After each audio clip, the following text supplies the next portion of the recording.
Good morning or afternoon. My name is Janie Montblanc, and on behalf of the Great Basin Fire Science Exchange, the Native Plant Project, and our partners, I would like to welcome you to this webinar titled Insects Affecting Native Seed Production, presented by Bob Hammon with the Tri-River Extension Area in Colorado. Before I introduce our speaker, I will go over some webinar details. If you have questions for the speaker or me, please type them into the questions pane of your control panel located at the top right of your screen at any time during the webinar. I will field the questions for the presenter after the presentation, but it helps us if you type questions during the webinar so that we have some ready in the queue. I also want to let you know that whatever you do in your control panel does not affect the webinar presentation. So you're welcome to type a test message or test your audio at any time during the webinar. If you're having problems with your audio, please open your audio pane and check your audio selections. Now I would like to introduce our presenter. Bob Hammon is the Area Extension Agent for Colorado State University Tri-River Area Extension in Grand Junction, Colorado, covering several counties in western Colorado. He has worked with the Agricultural Experiment Station and Extension in Colorado for the past 30 years. He specializes in dealing with whatever entomological or other issue walks through the door of the Extension office. This includes several years working on the native plant seed production pest management issues with the Great Basin Native Plant Project, which turned out to be a great fit in subject matter because it blends his botanical, entomological, and agricultural interests. Bob doesn't apologize for the picture of himself, which is a few years old. He wants everyone to know that he was at one time a young, skinny, long-haired, fun-loving person with at least one of those characteristics remaining today. Well, welcome, Bob, and thank you for presenting today. Well, hi there, everybody, and thanks a lot for asking me. It's a real pleasure and honor to be asked. All right, I'm making you the presenter. Okay.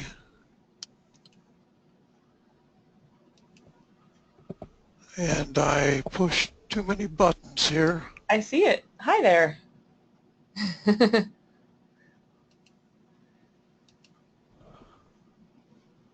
No, I don't want to leave. What do I do? Okay. Yeah. Hi there. Hi there. Thanks for inviting me. It's a pleasure to be here, and I'm going to talk about some pests affecting native plant seed production, some insects mainly, and I'll probably go off on a few tangents. Well, there's more than probably. I will go off on a few tangents since everything is built into my PowerPoint here. And this picture is of a seed production field of Utah sweet vetch down in southwestern Colorado, and that's my friend Walter Hennis, who's out there sampling insects in the field. Before I start, I'd like to acknowledge a few people who have helped me along the way. Special thanks to Nancy Shaw and Jim Kane for getting me involved in the first place in the Great Basin Project. Excuse me there. Whitney Cranshaw and Boris Kondratiev with Colorado State University, who are insect encyclopedias in management and identification. Dr. Gary Noller, who's retired from the Plant Center at Meeker, Colorado, and Walter Hennis, who's a seed grower. And especially I'd like to acknowledge Dr. Warren Herb Wagner, who was a professor of mine back in the early 1970s at the University of Michigan, who got me inspired to be an entomologist and botanist. Without him, I wouldn't be here today, and his enthusiasm and knowledge of the subject matter just changed my life. So he was a great person to have as a mentor early in my career. So native insects or pests, I get this question all the time, and this is a field of Palmer penstemon in southwestern Colorado.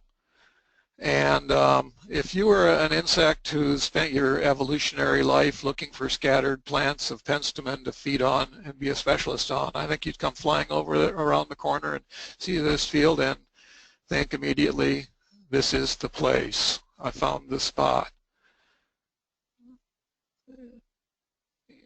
They spent your whole lifetime looking for scattered plants and finding plants, and all of a sudden you come up to a monoculture.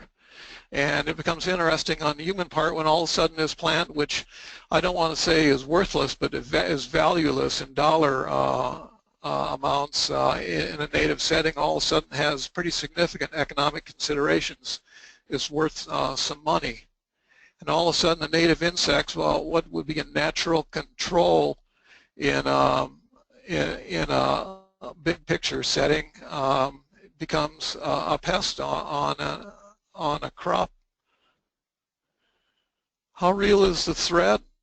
Well, I've been asked this many times, and people think that I'm, a monger of negativity and it's a disaster, everything I talk about.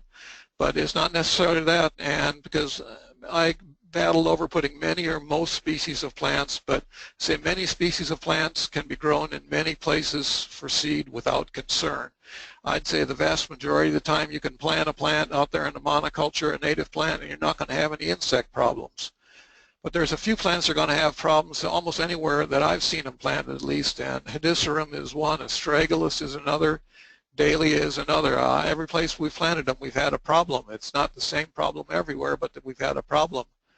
And some plants will have problems consistently in some areas. I know if we plant Penstemon in southwestern Colorado, we're going to consistently have problems. And the same with mountain brome in northwestern Colorado. We've always had problems. And occasionally there's a problem that just comes out of the blue, comes out of nowhere. And what comes to mind in this case is a small planting of Hyles of Oenothera cespitosa, evening primrose up in Meeker, Colorado a few years ago, and a hornworm larva of the white line sphinx came and totally defoliated the block that was a couple thousand square feet in size. There wasn't a leaf left, and there's no way we could have predicted that, and we might go another lifetime without seeing it again, but who knows, it might show up this year. So some problems are going to come out of nowhere. And when we talk about seed production pests, often I get asked to talk about seed predators, and those are seed feeders, but actually there's production pests in all stages of seed production, from stand establishment, where you get soil insects and diseases, insects and diseases that attack the vegetative and pre-bloom stages. Defoliators come to mind, some flowering pests, so I'll talk about Lygus in a little while. That feeds on the flower with piercing and sucking mouth parts and causes that flower to abort. Or you have some caterpillars come up there and just eat the flowers, and no flowers, no fruit. And then you get the post-bloom foliage feeders and seed feeders. And then after you harvest, you get seed storage pests. I'm not going to talk too much about them, but there's a whole myriad of pests that can affect storage, stored seed. As one of those little asides, I want to make a comment about collecting insects.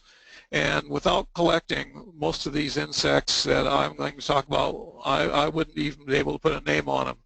And collections require maintenance, but with proper care, specimens last for centuries, will last a lot longer than any of us.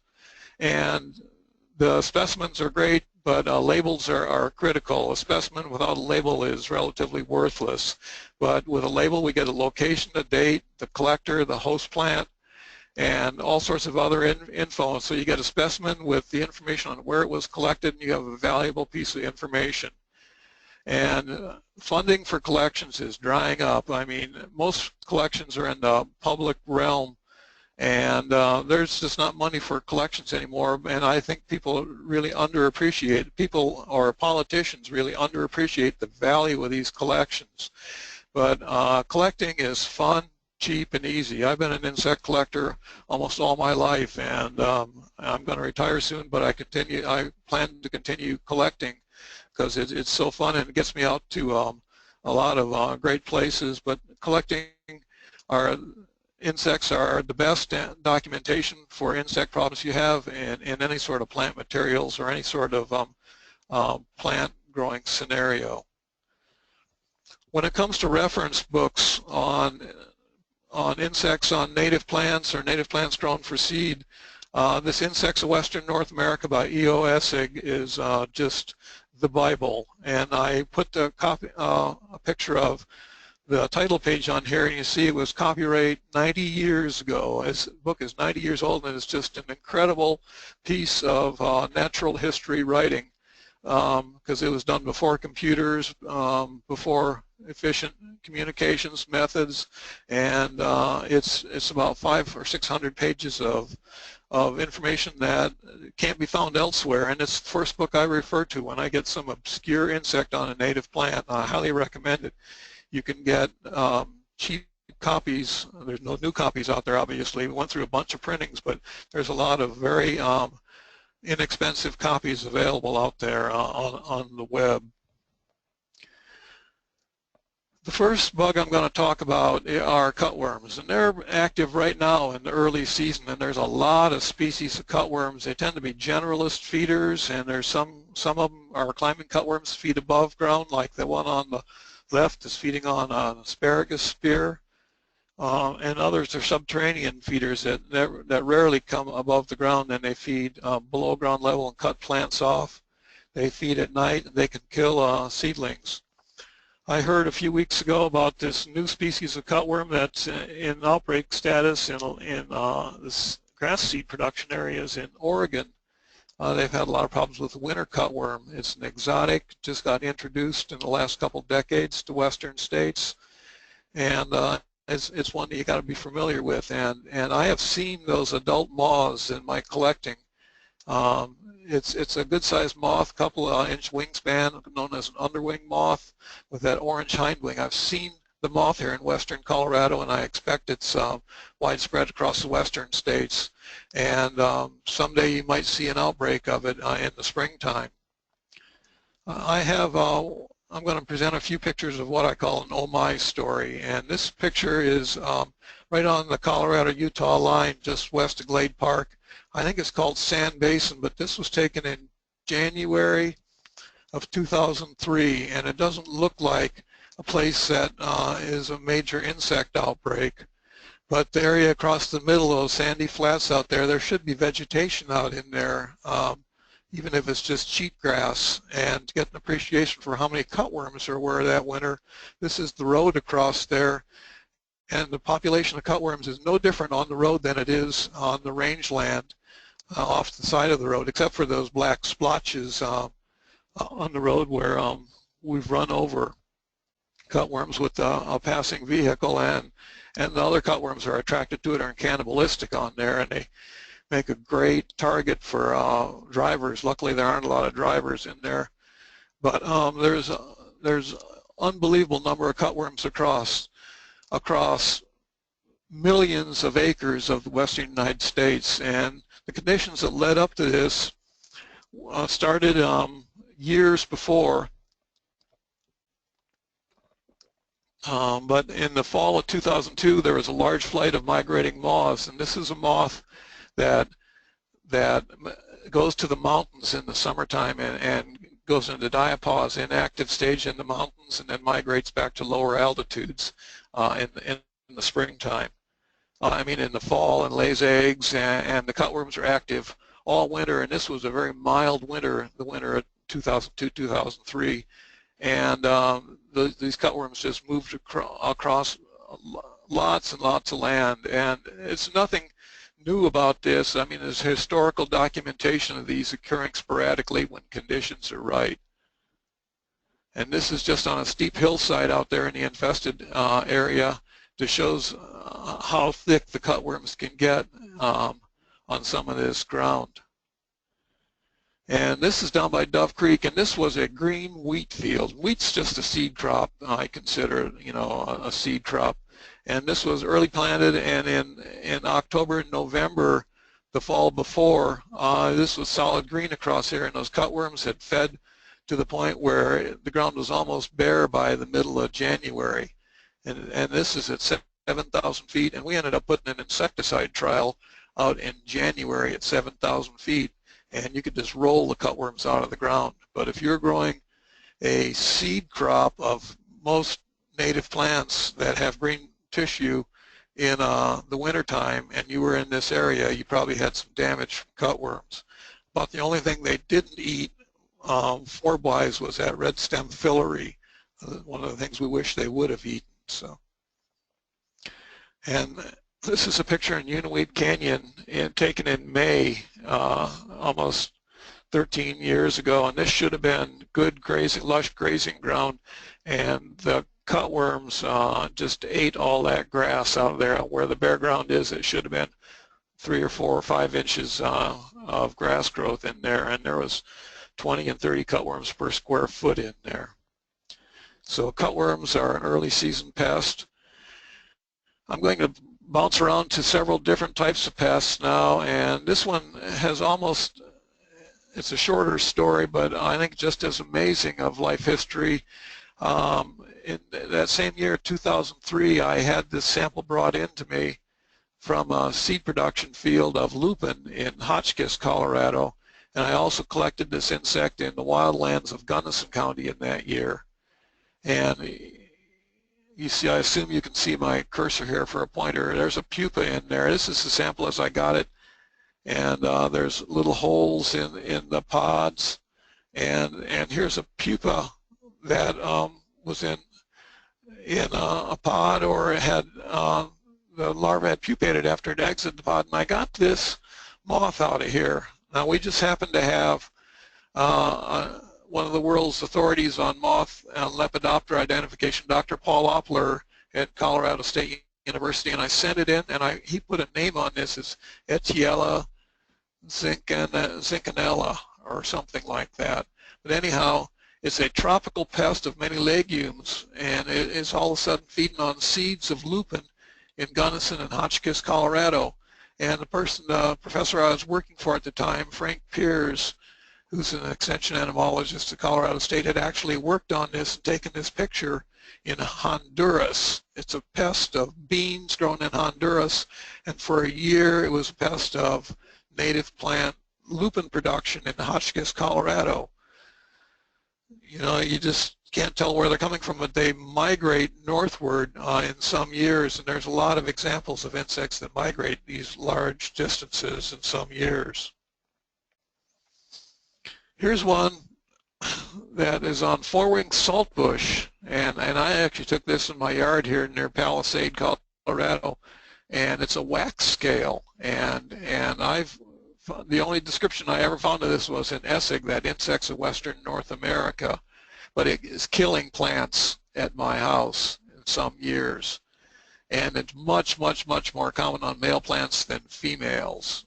Very limited literature, but when I did a literature search, I got some from an anthropology publication that talked about Native American use of this as glues and as chewing gum.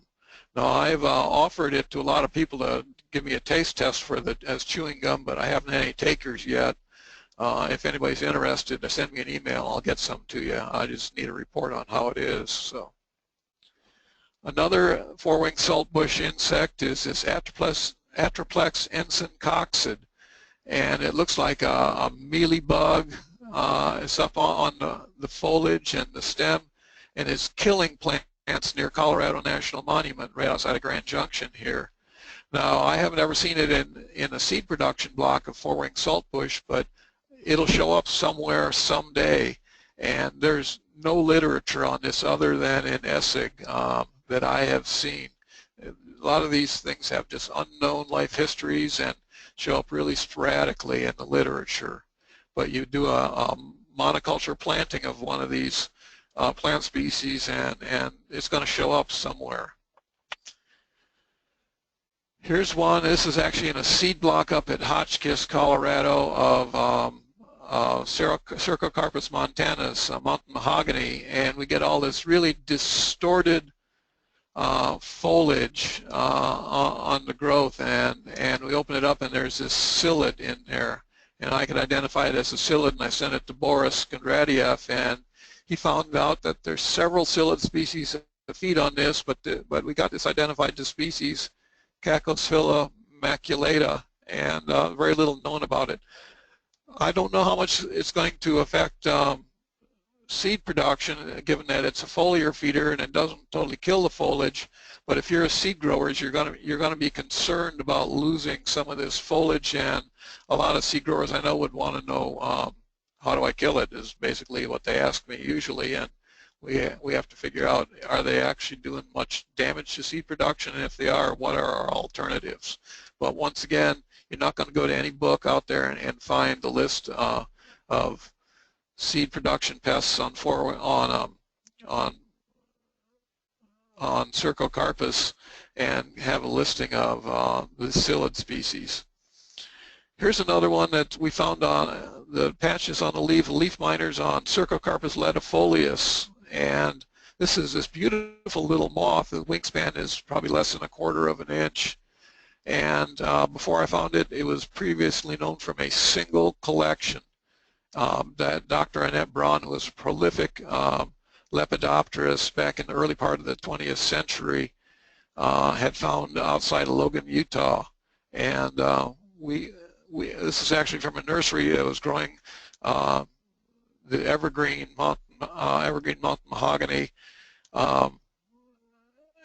as a native plant for sale, and they had this problem. They wanted to control it, and it really isn't doing that much damage, but I can see why, if you're selling plants, you don't want any damage on those leaves. So it's another beautiful native insect that probably isn't affecting production of the plant, but unless you're doing it for sale in a nursery situation. I'm going to switch gears here totally, get a drink of water here, and talk about some aphids and grasses grown for seed. I spent the first 15 years of my career at Colorado State working on Russian wheat aphid, a wheat pest of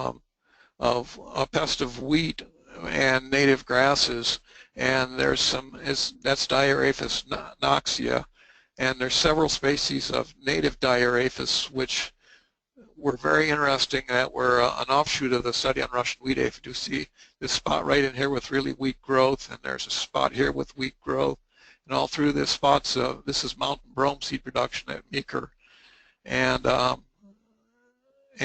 this was an aphid we were calling Dieraphis nodulus at the time, and now it's known as Dieraphis mexicana, but it's one of 4 species of Dieraphis that we have here in western Colorado and the western states, and I'll talk about some of the differences here in a minute. This is Dieraphis mexicana or nodulus, and you can see they get really high populations on the leaves, and they stunt the plants, and the predators will come in here. This is a Sylhet fly, a little maggot of a flower fly that is an aphid predator, and they will clean them up, but the damage has been done by the time the predators come in and clean this up. It's very rare across the range. I've only seen nodulus or mexicana in the wild once or twice, but I've seen it in several seed production blocks. Somehow it finds those seed production blocks and can do some damage. I've seen it at Meeker, I've seen it at Hotchkiss, and I had a report from Prosser, Washington, of it showing up there where it caused a lot of damage. But it's just on some lines. One place I saw it in the wild was when I went and looked at this garnet, this variety that was released out of Meeker. It was a selection out of Montana, and I found a spot where garnet had been planted on a rangeland situation. I went out there and I found the aphid on the garnet, so I looked for the specific accession of the plant, and I could find the aphid. Now, Dieraphis tritici is known as the western wheat aphid, and that was a major wheat pest back in the late 1800s and right after the turn of the 20th century, and it disappeared. And it showed up on mountain brome on a couple different lines, a Teton selection and an Uncompadre Plateau selection at Meeker and Hotchkiss, and they're growing several different genetic lines of mountain brome, but it was just found on one genetic accession at each site. Dieraphis frequens is one of my favorites because when I go to collect frequens, this is the habitat I'm in, and this is in a wilderness area outside of Paonia, Colorado, and I find it here on Elymus glaucus. That's the only plant I've seen it on. Well, I take an exception because I was on a project in Eastern Europe, in Macedonia, in 2001 or 2002, and I was giving a a presentation on fire blight of apples or something like that to this very stern-looking group of very nice people. This is the grower who owns the field. This is the mayor of the town.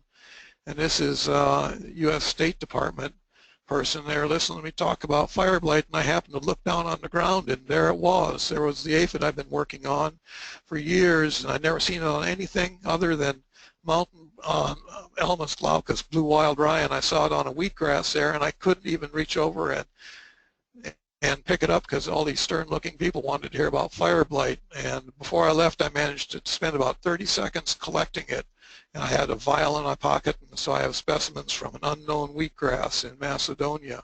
But I was just shocked to find it there, and in that situation especially.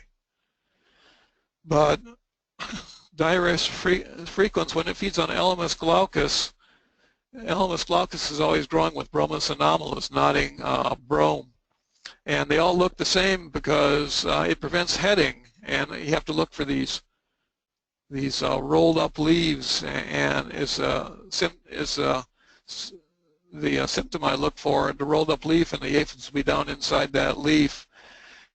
But we have to use the characteristics of the ligules down there to identify the grass. But we had a germplasm trial at the Meeker Plant Center of blue wild rye, a lot of variation in that plant. And unfortunately, frequens wasn't present in there. But I've collected Diarrhea frequens other than outside of Paonia and Macedonia up in the Steamboat Springs area, and we actually collected it up in the Grand Tetons National Park on blue wild rye a few years ago.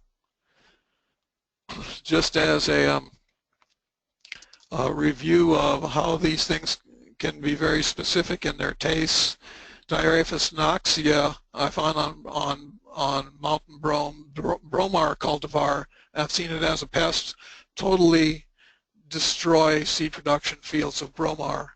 Diarrhea mexicana on garnet, and Diarrhea tritidae, the same on the Teton source identified Bromus marginatus. And it's interesting that they don't carry over between accessions. I mean, they're very specific in their host preferences. A couple notes on sexual forms. We spent years and years looking for sexual forms of Russian wheat aphid. And it's important because we've never found any sexual reproduction, which means it's a very narrow genetic base. And the sexual forms you differentiate in the fall by the characteristics of their hind leg. This is the typical vivipary that lays living young, the asexual form. And the ovipary, the females that are capable of laying eggs, if there's any males around, have this short, thickened tibia. And so that's what we have to look at to tell them apart.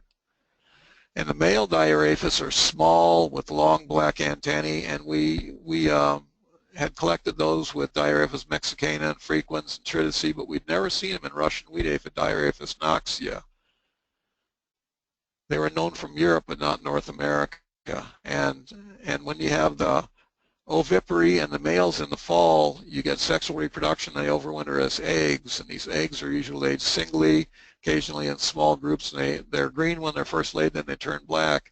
And these are the native species, and we had never found Russian wheat aphid eggs until it must have been 2006, 2007, down by Dove Creek, Colorado. We found a site where these were Russian wheat aphid eggs just plastered all over the leaves.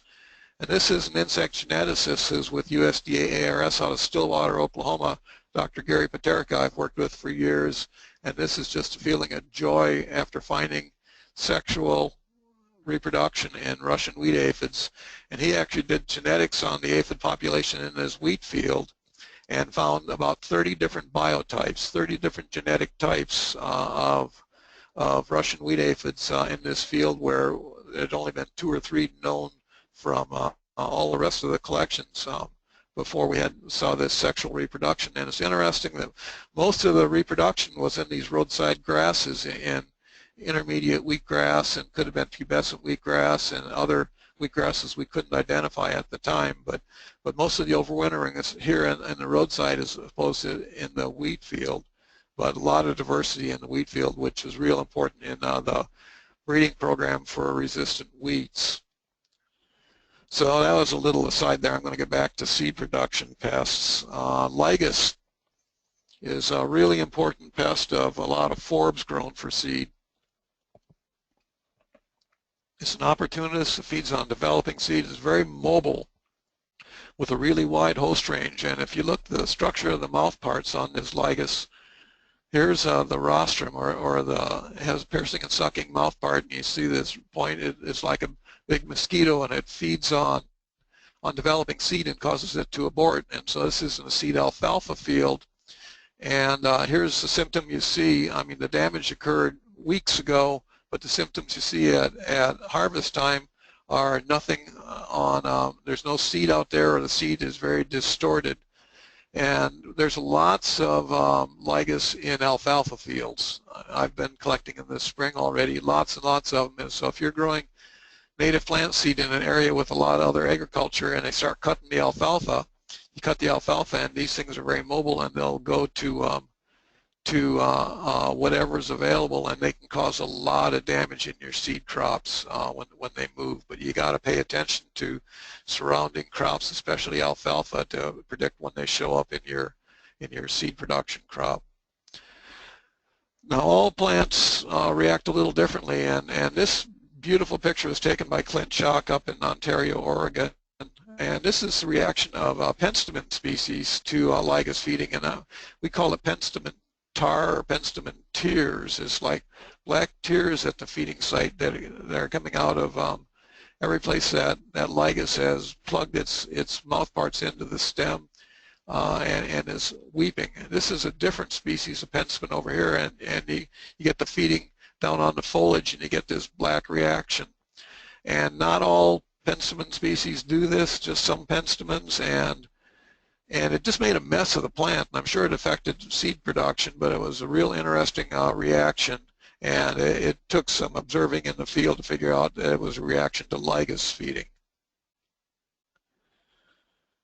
Stink bugs, same order as Lygus bugs. They're all true bugs with piercing and sucking mouth parts, and stink bugs can be a major problem, a significant pest, and they feed at very specific growth stages, and they'll plug their mouth parts in and suck the ovary and seed contents and cause seed abortion, and they can, in the worst case scenario, take your entire crop on some crops.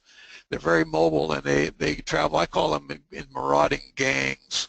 It's a chemical-mediated, pheromone-mediated clustering, and they'll be here and gone. The best example that I have, I'm back to wheat again, here in the Grand Valley, and I found that they're only present in wheat fields in the milk growth stage. That's so you have flowering, and then seeds start developing, and it's almost liquid for a 5 to 7 day period before it goes to the soft dough stage, and it's at that milk stage where the stink bugs are in the field, and they feed on that, causes seed abortion or a decrease in seed quality, and then you don't even notice it because you weren't in the field for that day or two when they were out there, and you don't see it till harvest time, and you have all this small shriveled grain, and it's like, what happened?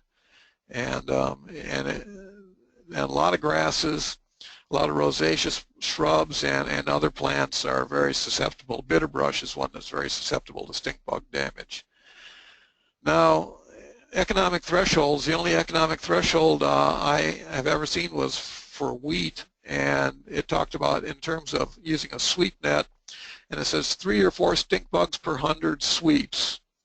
And in my experience, you do 500 sweep samples in an infested field, and you'll get a 0, 0, 0, 250, and 0. And this is all out of one sweep sample, so they can be very clustered in a field. And so the problem is, if you want to do some sort of control in a large field, is you go out and you see where they are, and by the time you go and call the airplane to come in or hitch up the sprayer to go spray them and get over there, you know, a day later, they're somewhere else and won't necessarily be in the field. They are so mobile. And they like very specific crops. I took this picture up in Meeker a couple of years ago, and this was in a grass species demonstration planting, and I believe this was Ephraim crested wheatgrass. And they had 10 or 12 species of grasses, and every stink bug we saw was in this one grass. And we look at the stink bugs in this picture as 1, 2, 3, 4, 5, 6, 7, 8. I see 9 of them right offhand. And they were thick in this one grass, and all the surrounding grasses that might have been at the same growth stage, there were none. So something attracts them to that. And stink bugs are quite variable. Some of them are predators, actually. And this is a picture I took many years ago of a stink bug eating a caterpillar. But here's stink bugs on a nectarine. One of our growers shot with his cell phone a couple of years ago, and they just totally destroyed his nectarine crop. And it was just one variety of nectarines in an orchard, or one row where they took every nectarine and didn't touch anything else out there. And then this is a row of, I think it's a panicum. It's vine mesquite, I believe is the common name. And it's a grass that has this big seed. And there's a stink bug feeding on the seed. So very, very variable hosts, quite variable.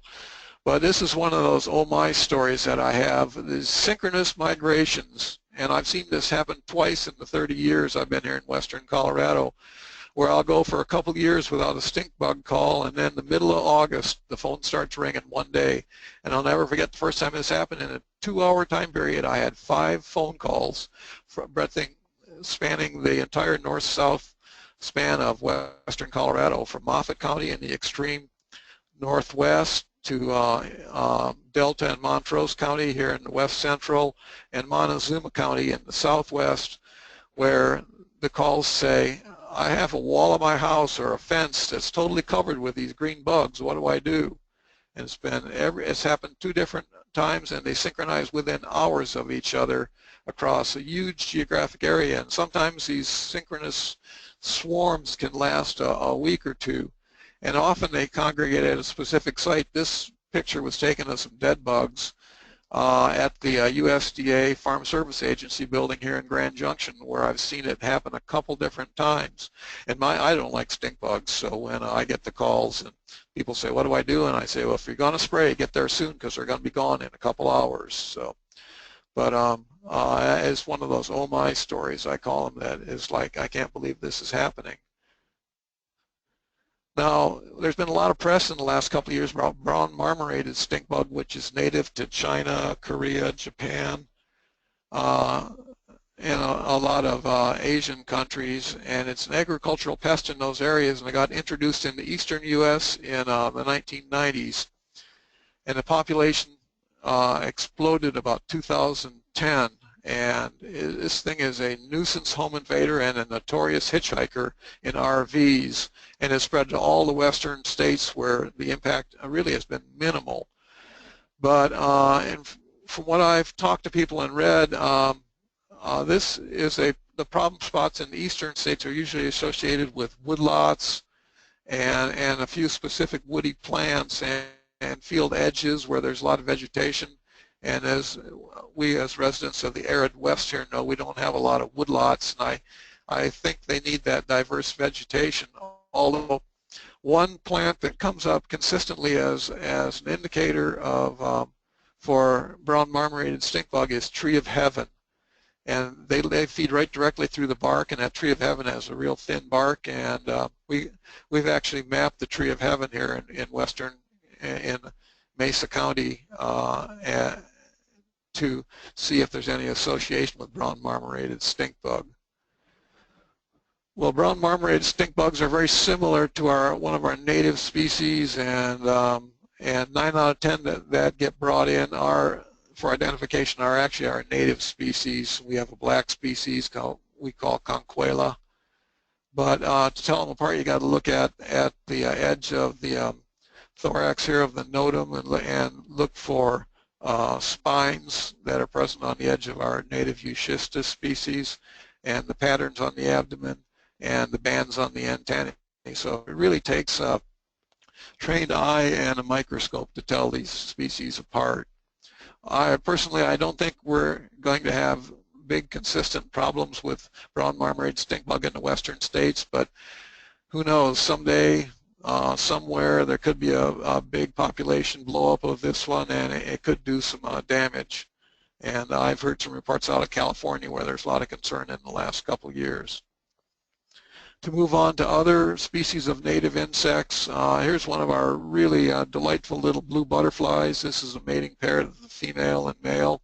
And the larvae feed on a lot of species of legumes, including Hidiserum, the Utah sweetvetch. They'll feed on the foliage and right up on the flowers.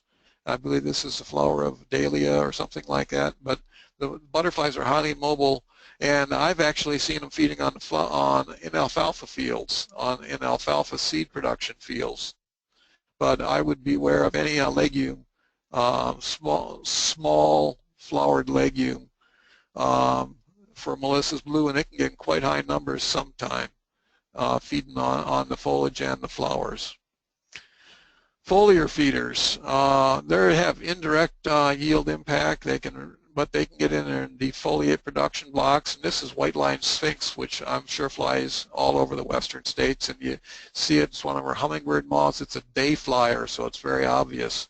And occasional outbreaks, and these are the larvae, a hornworm. They can be 3 inches long, and there's a couple different color phases. But I have seen them 4 different times in outbreak status where they have totally wiped out all the vegetation, usually once in evening primrose, once in polygonum knotweed, mirabilis, 4 o'clock, where they took every leaf off a little block of 4 o'clock here at the gardens at the extension office. And then portulaca purslane, another weed, where they cleaned up a whole field of portulaca and didn't touch anything else.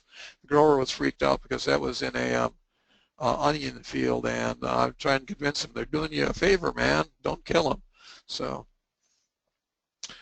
Seed beetles. Now we're getting on into the seed feeders, and about 150 species known in North America. These are short, stout-bodied insects. I have one I'm rearing out from seeds of redbud here in the office right now. I had one emerge this morning, and the adults are less than a 1/4 inch long. And you look here are the elytra of the wing covers, and the tip of the abdomen will stick out beyond the wing covers a lot of time, and it's dull gray or brown, although some species are very colorful. And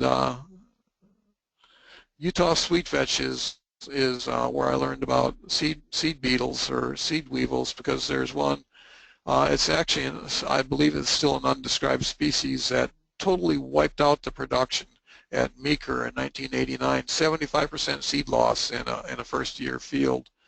And this is what the beetle looks like, and this is what the damage looks like. The larvae feeds inside the developing seed, and then it pupates, and the adult chews its way out and leaves this very distinctive round hole. We have found, working with some Hidiserum growers, that if you're going to control it, you sample for the beetles, and you can find them about the time the first flower occurs in the field, and you have to put in a cleanup spray at first bloom and followed by a spray 2 weeks later, and that prevents damage. But there's a problem here, because 2 weeks later in a plant like Hidiserum, which is almost an indeterminate flower, you don't want to affect bee populations. So without bees, you don't have any fruit, and you just don't want to kill bees. And we've learned from the alfalfa seed growers that if you put sprays on and you apply them at night under dry conditions, you don't hurt the bees. But you got to, if there's any dew at all forecast, you got to stay out of the field, and you can't. That field has to dry thoroughly before the bees start flying, or you kill bees. But we've had pretty good luck controlling this insect with a regime like that. I just took this picture here yesterday, and this is a picture of redbud, Bruchenzon redbud, and I've seen it at several spots in Grand Junction this spring. I've never seen them before, and insects will do that. You go years and years and years, and you don't see them, and all of a sudden, boom, they're all over the place, and then they might disappear for a while again. But most of this seed is infested and looks pretty normal, but you can see a little discoloration here. There's a beetle in there that's getting ready to emerge, and I think there's a beetle here that's getting ready to emerge. But the larvae, if you find a larva inside there and you get a legless grub that has a very distinct head capsule, it's probably going to be a bruchid if it's inside a seed. It could be a true weevil, And just as a point, these weevils, seed beetles, are very small, less than 2.5 millimeters in length. That's on a penny, and so they're really small. But it's not a true weevil. Weevils have these snouts like this, and there's a couple different species of snout beetles. The true weevils, Curculionidae, which is the largest family of beetles, tens of thousands of species. This is a different family, the straight-snouted beetles, the most familiar probably being the hollyhock weevil. We get all of our hollyhocks here. They feed on the foliage, and the larvae feed within the seeds. I think I'll script that. And another type of seed feeder are the seed chalcids. Now, chalcids are usually a little parasitic wasp that's a parasitic on another insect species. But there's a whole subfamily of chalcids that feed on seeds of plants. And in alfalfa grown for seed, we often take 20% loss that we never even know about. The seed that just blows right out the back of the combine because there's chalcid damage in there, and there's one that's recorded on Muhlenbergia, and there's really very few effective controls on these, and I have a feeling there's lots and lots of undescribed chalcids out there. They're very poorly known. Here's a really unique one I saw a couple of years ago, the grape seed chalcid. This is from a backyard garden in Montrose, Colorado, and the guy was growing Concord grapes, and all of a sudden there's holes appearing in the grapes, and all these little wasps were flying around. And you look at them, and they're all over every one of these. There's one, there's a hole, there's a hole, there's a hole. Almost 100% loss on Concord grape. Yet. And I don't know if that's all bad. You know, he made wine from these Concord grapes, and I almost consider it biological control of Concord wine. So, but he wasn't very happy with it, and it moved over to Virginia creeper. And what was real interesting was there's a couple different plants of Virginia creeper and a couple different plants of Concord grapes, and they just attacked one genetic line, one plant, and this 100% loss on one plant, and the plant right next to it is 0% loss.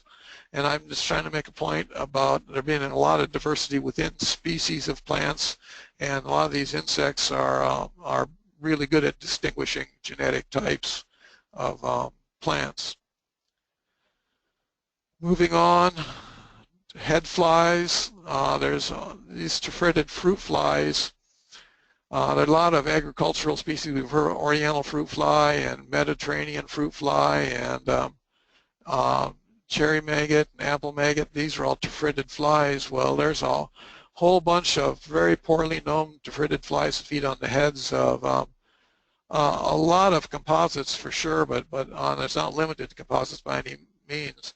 And this one, I had the sample in there, and I tore these heads apart, and the fly feeding caused these resinous amber-colored secretions, so we could tell what heads were infested, and these were not infested here.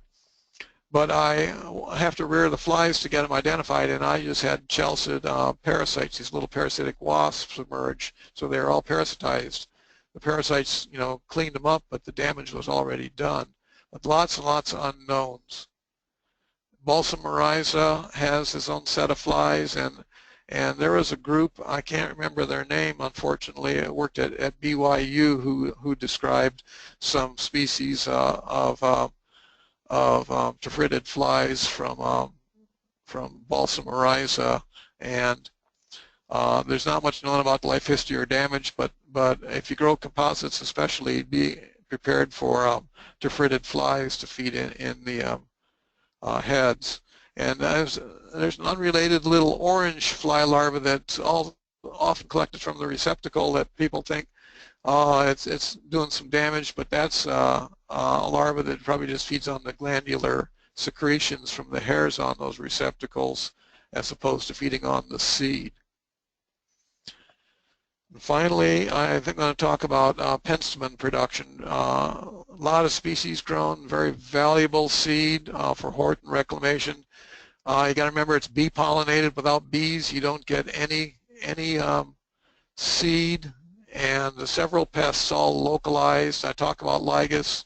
There's a Sylhet moth, a clearwing moth with larvae of borer inside the stems, and ebony bugs that feed a lot like ligas and stink bugs on a developing seed. And sometimes they get into the empty pods and overwinter in the empty pods. I had a sample that came out of Texas a few years ago, and that was the case. But the one I've been working on is a borer that gets down in the crown area, and for years we had larvae, and it was a distinct head capsule and no legs on the grub, so I knew it was a weevil, and it hit Penstemon strictus, Pomeroy, barbatus, speciosus, and other species with 75% more mortality in some stands. Finally, I got some adults, and they overwinter as adult, but in the feeding chamber down in the crown area of the plant, and one generation per year, and we finally put a name on it as Hesperoberus ovulum, which was known from Missouri of all places, just as a sample with no host plant, and so we got a life history to go on it, and the only way we've come up for control is to go after the adults when they emerge in the springtime, because they're going to be active right now as we speak. And so an early season spray with something that's active against adult weevils is the only way we've come up with to control this one, but very, very poorly known pest of Penstemon. And I'm going to finish saying, you know, you can have all the bugs in the world, but this is still the #1 plant material seed pest. They can come up there and do more damage in a couple hours of browsing than a lot of bugs can do in a lifetime, it seems. So just as a summary on managing pests and native plant seed productions, expect the unexpected, be prepared for anything. When you're scouting, I always scout for abnormal looking growth and sample insects and diseases and that seed. I mean, you're growing seeds, so keep an eye open on, peel open those seed pods, peel open the heads, look what the seed looks like, and document the pest with photos and specimens and safe specimens. Get them to an entomologist who can save them into an archival collection, because that's the way you're going to get them identified. So with that, I would like to I guess answer any questions you might have if we can do that, and thank you all. I assume you're still there? Yeah, we're still here. Okay, I've done all the talking to this point. So. Yeah, great, thank you so much. All right, if you have any questions for Bob, please type them into your questions pane in your control panel at the top right of your screen. And while we wait for questions to come in, I have one. Actually, could you leave your last slide up? Oh, sure. Thank you. Great. So are any growers planting different seed crops together to decrease chances of infestation? I haven't seen that, and the problem occurs when it comes to harvest. If their two seed types are mature at the same time and you can separate them, I guess it's fine, but I do see that in small agricultural plantings sometimes, where you plant a couple crops together, but I haven't seen it in seed production. I've seen seed production where you have a couple crops grown together, but it's usually not intentionally. Okay, interesting. And I think the importance of genetic types, I can't overemphasize how important that is, because you're going to get an insect that is on one genetic line of a particular species, not another genetic line, and sometimes that can be exploited, sometimes by humans to work resistance in there, and sometimes it can't be. It really depends on the particular situation. And so if a grower is having a problem with, you know, infestations every year on a certain crop, will they change it up to get rid of that pest? That's a possibility. You have to look at the particular situation and take it one situation at a time. I always say in my pest management talks there's no shotgun solution for a one-size-fits-all solution to any pest management problem. Yeah. Well, thank you. Let's see, I don't see any questions from the audience. If you're still typing, keep going. I'll give my little closing spiel. So we would greatly appreciate it if you would take our 3-question survey of this webinar that will appear after the webinar has ended.